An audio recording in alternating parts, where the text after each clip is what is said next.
It's not a right day to be a gangster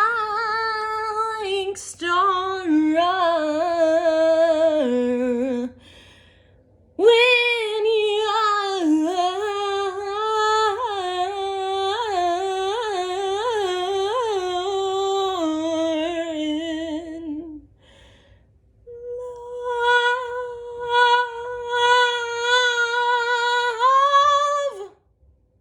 It's not easy to be a gangster when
you're in love.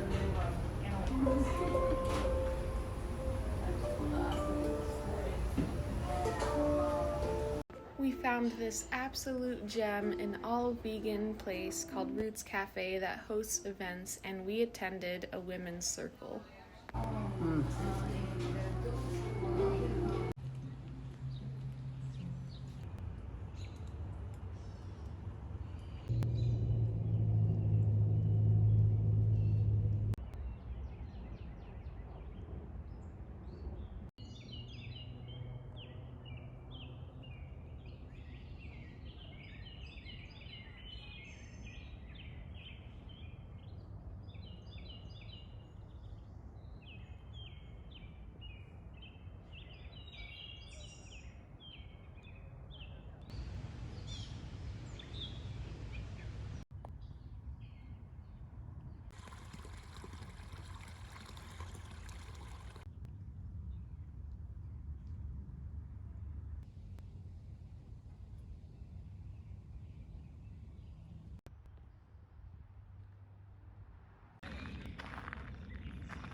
Framing art is very stressful to me. I have a strict deadline on this, and I didn't have enough time to find a high quality frame. Arteza does not make 10 by 10, so I just had to use this frame I had from Blick. The frame itself, like, exerts these little specks.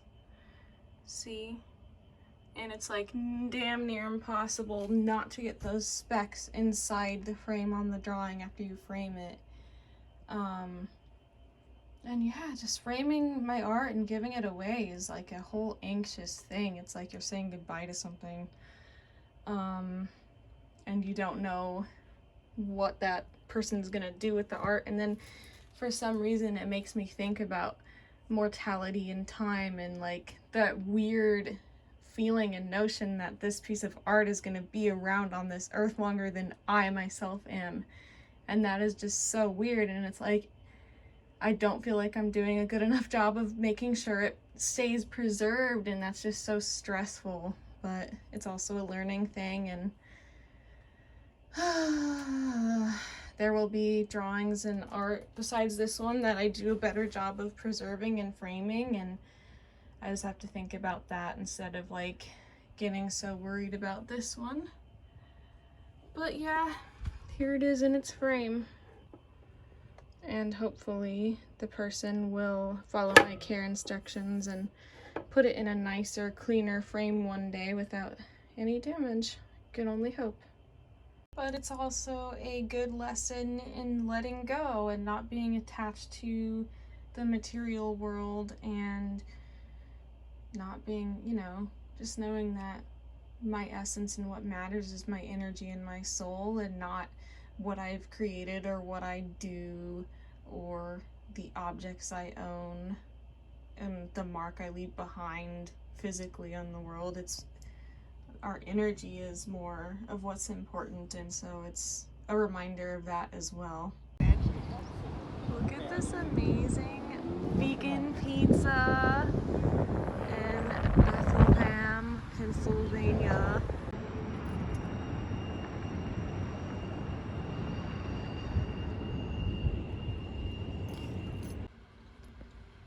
It has been so thunderstormy and rainy. Working on the cow drawing. So I wanted to pause and say some words. So in my last vlog, I was watching it back and feeling like that was a boring vlog. But I feel like today I'm finally on the other side of several days of feeling like this weird sense of panic, like this dreadful panic of like, oh my god, I need to protect everything that I own. I need to protect all my art. I need to put them on proper frames. I need to protect all my keepsakes. I need to get all my shit together, get all my ducks in a row, if that's a phrase that applies, I don't know. And just want like this overwhelming panic dread of wanting to organize everything. And it's just interesting that that was happening, because from February up until that point, I would say, generally speaking, I wasn't experiencing any anxiety, and then all of a sudden I was experiencing all this anxiety about those particular things, which are much more of the material realm than I'm used to as far as things that I'm anxious about. They're usually to do with emotions and feelings in relationships, so I don't know, I just thought that was interesting. Creating animal rights videos as well as building my art business takes so much time, it involves so much learning, and it's really teaching me, as well as my relationship is also teaching me to have to discern, okay, well, what kinds of events do I want to attend and what do I not want to attend? And, can I not attend this certain event and that certain event in order to work on my goals instead? Would that feel more nourishing to my soul, versus like also being aware I just haven't yet completely surpassed this fear, this general fear or anxiety of leaving the house, particularly leaving the house alone, and being able to discern, okay, when is that the main factor making me not want to go to events, versus trusting myself, hey, I don't want to go, and that's just it, and I don't owe an explanation to anyone, and I'm doing enough, and that's just the end of that conversation, and not having to like walk around my house making out loud justifications on why it was okay for me to decide at the last minute not to attend something, or to decide, actually after thinking about it, I don't want to go, or I don't want to do that job opportunity, And as time passes and I become less of a people pleaser, because I still have those little fragments left over of tendencies toward being a people pleaser, then, maybe I can just right away when someone gives me an offer for a job or an event, and I know like immediately that I'm not interested, instead of being like, oh yeah, maybe, or like even saying yes, maybe I can just say no immediately and not feel guilty about that. And then the other thing about this topic is like discerning when, and if so, to what extent is FOMO, or the fear of missing out, a factor in me doing certain things and going to certain events. Is like my only reason for going the fear of regretting not going or missing out on an opportunity, when actually, this world is abundant and there's always going to be opportunities, and it's not like there's some finite amount of opportunities. They just, like, they always keep coming like a wave in an ocean. That's what one of the cards in my goddess deck says about opportunities, is that whatever, if you don't take them, they just keep, another one will come, and it's like the waves of an ocean. Anyway. And another huge factor of canceling events and not wanting to go to things is just like the fear of being seen, the fear of talking to people face to face and being like, are they looking at my acne, and being aware of how much that in and of itself is affecting my decision on whether or not I actually want to go to things. How I tell, though, whether I made the right decision or not to go versus to not go is to just literally feel how I feel. Like, I feel so good and energized and motivated and unblocked and not anxious. So I know that my decision today to not go to the certain thing I decided not to go to today was the right decision. Versus when you go to an event and you just feel pissed off the whole time and don't want to be there, then that's how I know I didn't necessarily make the right decision. Although I don't think I don't want to look at it as oh, I did the wrong thing, because everything can be a lesson. But yeah, that's how I just pay attention closely to how I feel within the decision that I made to see whether it was right for me or not.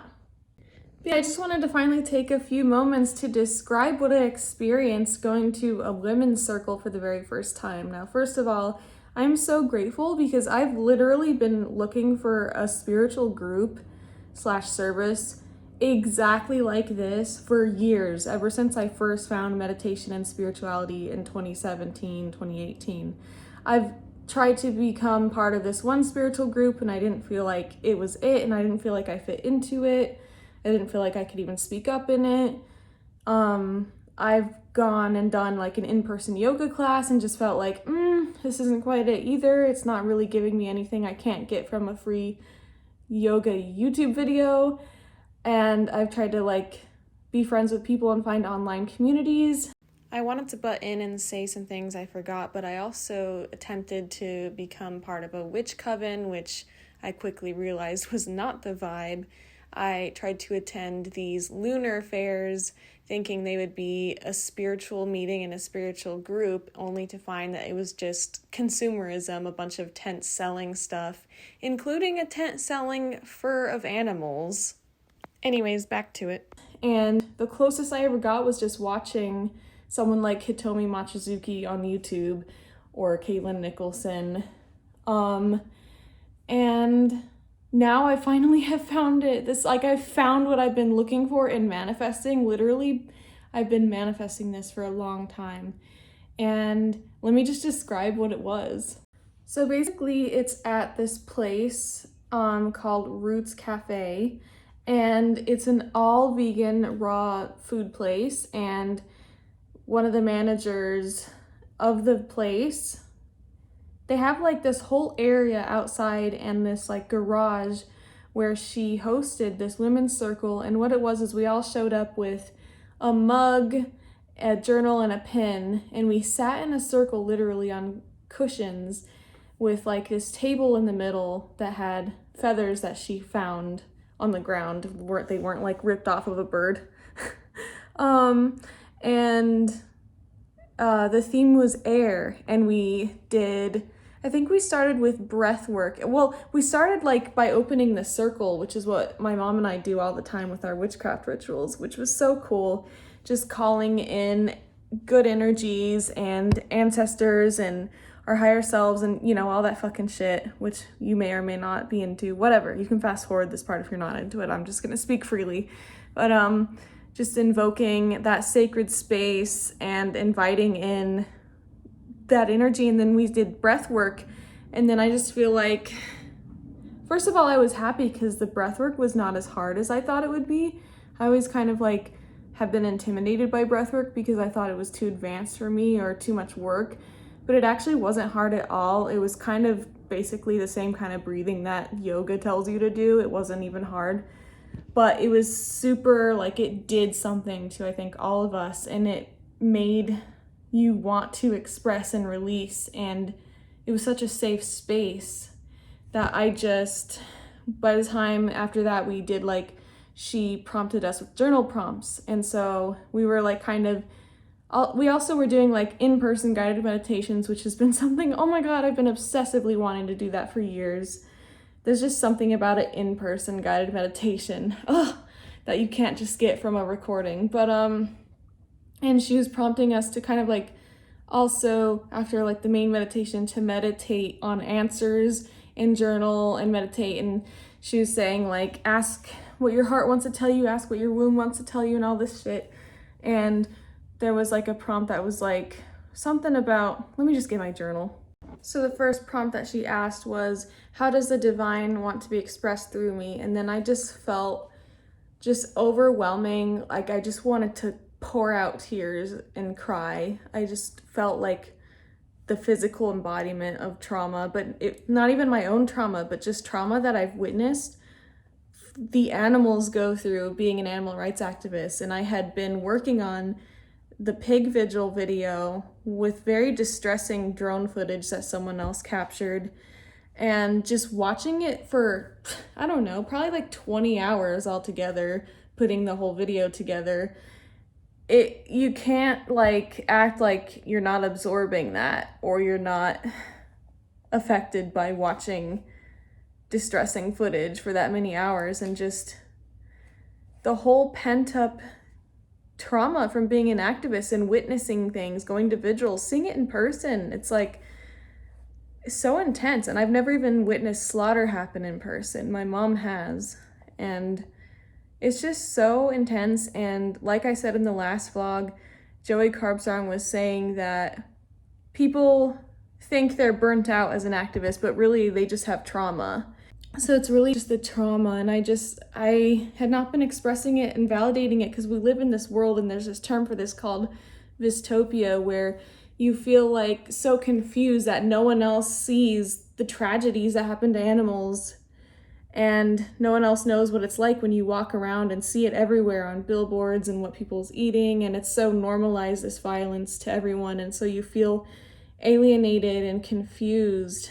And so you can't like express this to the average normal person. So you keep it inside, and yeah, you can talk to the other vegans about it, but then again, like not all the other vegans constantly want to hear about it. So sometimes you don't express it properly, and it doesn't get that outlet, and it gets trapped inside. And in my case, it built up. And so I just wrote like, well, first of all, I need to express and release pent up emotions about everything I've witnessed being an animal rights activist, and the daily struggle of the way people respond to me, and how hard it is to get people to care. So how does the divine want to be expressed through me? I just have to unstuff myself of emotions before there can even be a 100% clear path for it to flow. There are many days it does flow, and other days that I just need to get rid of the pent up trauma. I've done so much shadow work and work on my own traumas that I feel like it's not even, like I said, mine. It's just what I've witnessed at this point. You know, unless there's like repressed memories that I don't know about that are going to be uncovered one day, I feel like I have already worked through all my traumas. Or should I say, have began the process. So then it became time to go around the circle, and everyone was kind of sharing what was coming up as a result of this journal prompt and after the breath work and stuff. And a lot of people shared some really meaningful, vulnerable, deep struggles. And I couldn't help myself. I didn't plan on bringing animal rights or veganism into it. I didn't, you know, because I don't want to be just all day, every day talking about animal rights. And I like word vomited, like how hard it is to witness all this trauma, and how like my hands were shaking, and I couldn't even listen to anyone that went before me because my heart was racing. I was like so physically embodied in it. But once I got it all out, and I was just like talking about how much people don't know what goes on to them and what I witnessed, and the hate that I'm treated with just for doing what I do. And I don't think I talked about this part, but I should have talked about how hard it is trying to get people to care and how much people don't care and just dealing with the apathy. Maybe I will in the future, but and then after I got it out, my heart was no longer racing and I felt totally calm. And then I was like able to just fully listen to everyone who went after me, because that just needed to come out so bad. But of course, like after that, I didn't hear anybody saying, oh, I'm vegan for the animals too, or you just hear like the same shit, like, oh, I respect what you're doing, or like, oh, thank you what you're doing, or, you know, blah, blah, blah. Just like, I don't want your respect. I want you to like stop hurting animals, but whatever. You don't want to like fight with people at a fucking women's circle that's supposed to be a sacred place. So that's why I want to make a shirt with my shirt business that says like nothing high vibe happens in a slaughterhouse, and wear it to things like this. Like, is that too passive aggressive?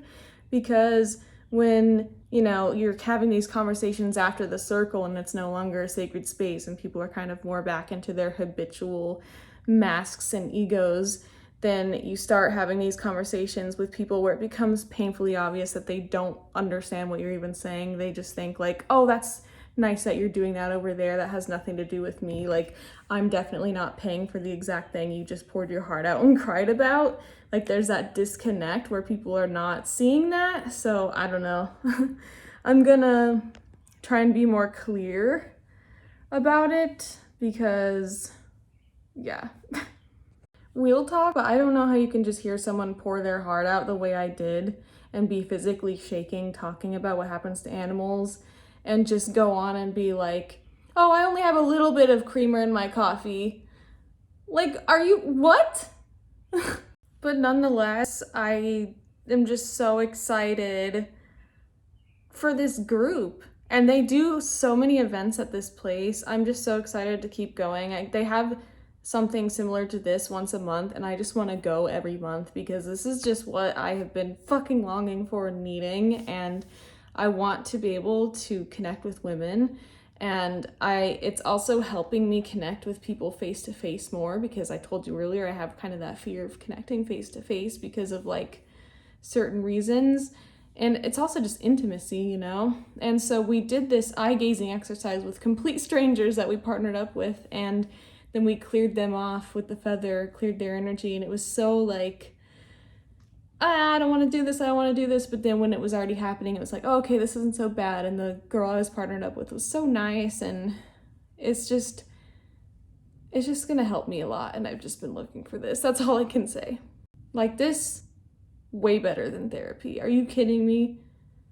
All therapists do is sit there and listen to you talk. I'm literally doing that now with a camera. Why would I need a therapist if I can do it to a camera? I want something that's getting to the root of it and expressing it and being heard and witnessed. That is what I think actually works. So yeah, I can't wait to share more here on the vlogs with future events I go to at that place. And thank you so much for watching my vlog. I hope you feel inspired to be more discerning about what spaces you want to be in versus what spaces you don't want to be in, and honor those discernments. This is my vlog channel. Check out my main channel, Alicia Demi, always linked in the description. And if you are not yet vegan, listen to the TEDx talk, Every Argument Against Veganism, and watch the free documentary Dominion at watchdominion.com or on YouTube. I hope you have a happy, peaceful, beautiful day and that you find many sacred spaces.